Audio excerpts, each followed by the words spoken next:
Димаш Кудайберген не раз поражал зрителей силой своего таланта и прекрасными манерами. Давайте вспомним об одном из таких случаев.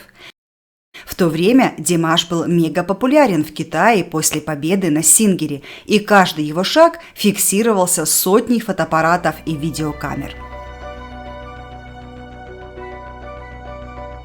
Обычным днем, 22 октября, Димаш в аэропорту Шанхая съел грушу и просто взорвал китайскую часть интернета. Кто-то снял этот процесс на видео. Его посмотрело 230 миллионов человек, и оно вошло в топ-3 по популярности на Weibo, чья аудитория достигает 500 000 человек. Димаш тогда сам был крайне удивлен и вот что написал в своем Инстаграм.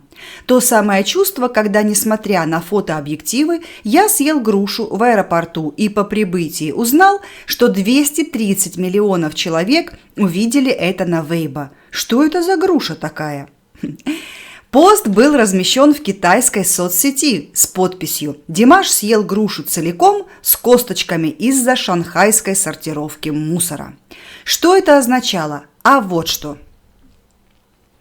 В то время в Шанхае ввели новые правила по раздельному сбору мусора.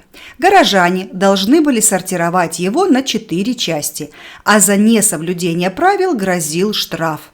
Конечно же, Димаш ничего не знал о местных законах. Он был прост, естественен и аккуратен.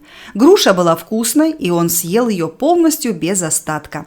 Многие так едят грушу, согласитесь, но в тот раз все срослось. И видео, в котором Димаш аппетитно съел фрукт, и новые местные законы, и удачный юморной комментарий по этому поводу на Weibo.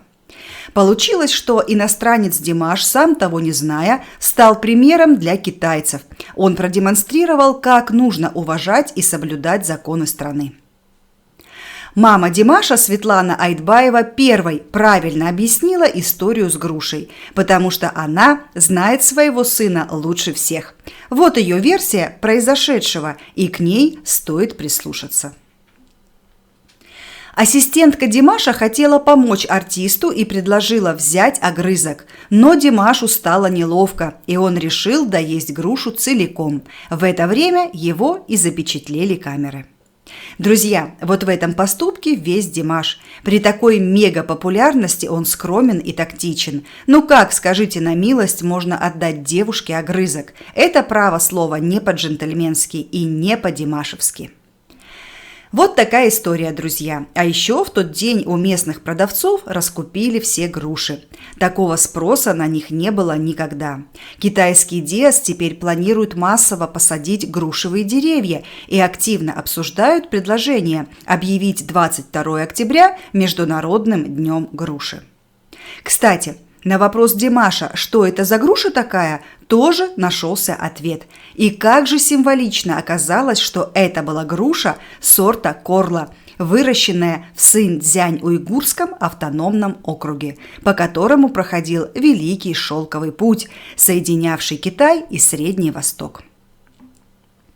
Вот такое совпадение, друзья. Ароматная груша Корла – национальная продукция Китая. Известна она также под названием «Сокровище грушевого дерева» и «Король фруктов» из-за ее великолепного цвета, сладкого вкуса и богатого аромата. Многочисленные поклонники Димаша тут же стали делиться в комментариях своим мнением по этому поводу.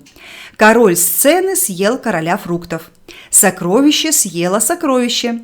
Теперь Димаш не только принц музыки, цветочный принц, но и принц фруктов. Все, к чему ты прикасаешься, становится прекрасным, писали фанаты, и с ними трудно не согласиться.